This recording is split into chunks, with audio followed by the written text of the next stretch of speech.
Neste vídeo, nós iremos falar sobre a ressurreição de Cristo. Algumas teorias foram criadas para se explicar este fato, porque na verdade é um fato miraculoso. É algo sobrenatural, é algo que a ciência não consegue explicar, como um corpo consegue reviver da sepultura e ele ressuscita para uma nova vida. Logo que Jesus ressuscitou, foi criado um boato. Deram dinheiro aos soldados para que eles dissessem que os discípulos vieram de noite e roubaram o corpo. É a chamada teoria do roubo do corpo. Bom, na verdade, essa teoria é apenas uma teoria, ela não resiste aos fatos. Primeiro, dormindo ou acordados, os soldados seriam punidos. E na Roma antiga, se você deixou o prisioneiro fugir, você seria morto. Segundo, se eles estavam acordados, por que deixaram alguém roubar o corpo de Jesus?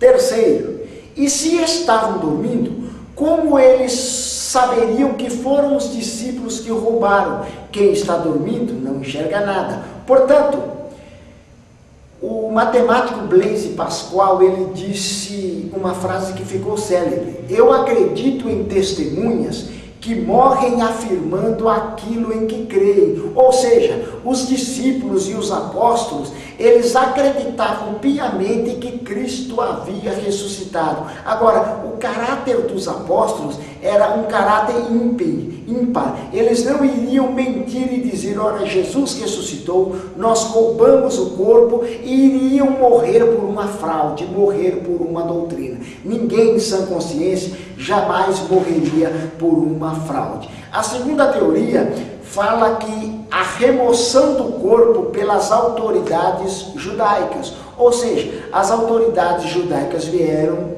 provavelmente de noite e removeram o corpo de Cristo para um outro local. Esta teoria é mais absurda ainda. Por quê? Quando Pedro e João foram perseguidos e foram perante o Sinédrio, eles perguntaram: em que autoridade vocês pregam? E Pedro disse: na autoridade de Jesus Cristo. Ora, se eles pregavam a ressurreição, como Lucas nos informa, seria muito fácil desmascará-los, ou seja, apresentar o corpo de Jesus inerte, morto. Ou seja, aí está o seu Cristo, morto. Mas qual a conclusão que se chega? Eles não tinham o corpo para mostrar, portanto, a teoria que o corpo foi removido não tem nenhuma sustentação bíblica. A terceira teoria diz a teoria do desmaio, ou seja, devido ao muito sofrimento, Jesus foi levado ao sepulcro e o ar gélido do sepulcro fez com que Cristo voltasse à vida.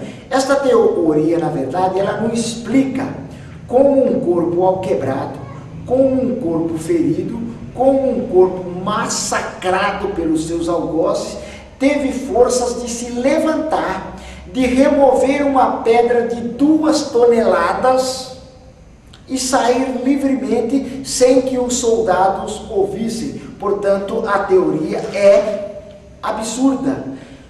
A outra teoria fala que as mulheres erraram o local do túmulo, ou seja, elas estavam tão transtornadas pela morte de Cristo, tão chorosas pela morte de Cristo, que elas erraram o túmulo. Na verdade, esta teoria, ela não se sustenta. Por quê? Em primeiro lugar, Jesus não foi sepultado em um sepulcro. Jesus foi sepultado, aliás, em um sepulcro particular e não no cemitério público. Segundo, o tempo decorrido entre a morte de Cristo e o sofrimento das mulheres é incompatível com esta teoria.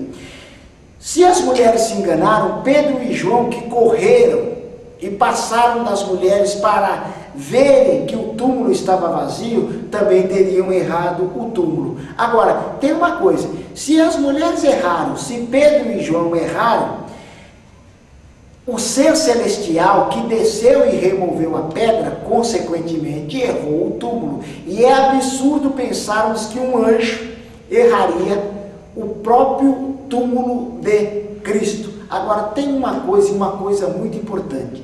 Tem uma pessoa que nunca erraria o túmulo. Sabe quem? José de Arimateia, o dono do sepulcro. Portanto, esta teoria não tem verdade alguma. A última teoria fala a teoria da alucinação, ou seja, na verdade Jesus não apareceu a ninguém, todos tiveram uma alucinação.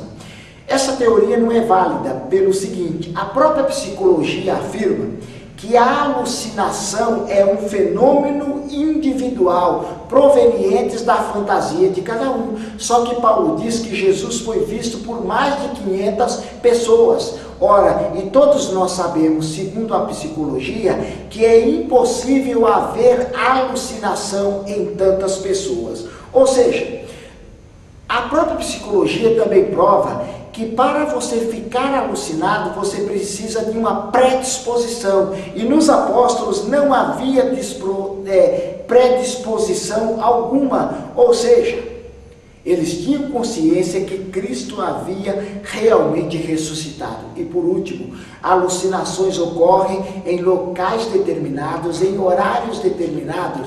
E Cristo apareceu pelo espaço de 40 dias em vários locais e em vários horários. Portanto, que conclusão nós chegamos? Que Cristo realmente venceu a morte e ressuscitou com poder e grande glória. Para nós terminarmos, eu vou citar um poema que foi feito, um poema muito belo, que diz: se a Páscoa não é verdade, então os lírios todos devem cair, as papoulas holandesas devem morrer, a primavera deve perder o seu frescor, pois Cristo ainda estaria no túmulo, se a Páscoa não é verdade. Se a Páscoa não é verdade, então a fé deve subir em asas partidas. A esperança não será mais fonte imortal e terá perdido todo o seu impulso. A vida será um fantasma e a vida um lamento. Por quê? A Páscoa não é verdade. Se a Páscoa não é verdade, foi tolice suportar a cruz cruel. Ele morreu em vão e em vão sofreu ali. Que importa se nós rimos ou choramos? Se somos bons ou maus? Se vivemos ou morremos? Se a Páscoa não é verdade? Se a Páscoa não é verdade, mas é verdade, e Cristo ressuscitou, e espíritos imortais de suas prisões, do pecado e morte, com ele se erguerão. Digna é a luta, assegurado o prêmio, posto que a Páscoa, sim, é verdade.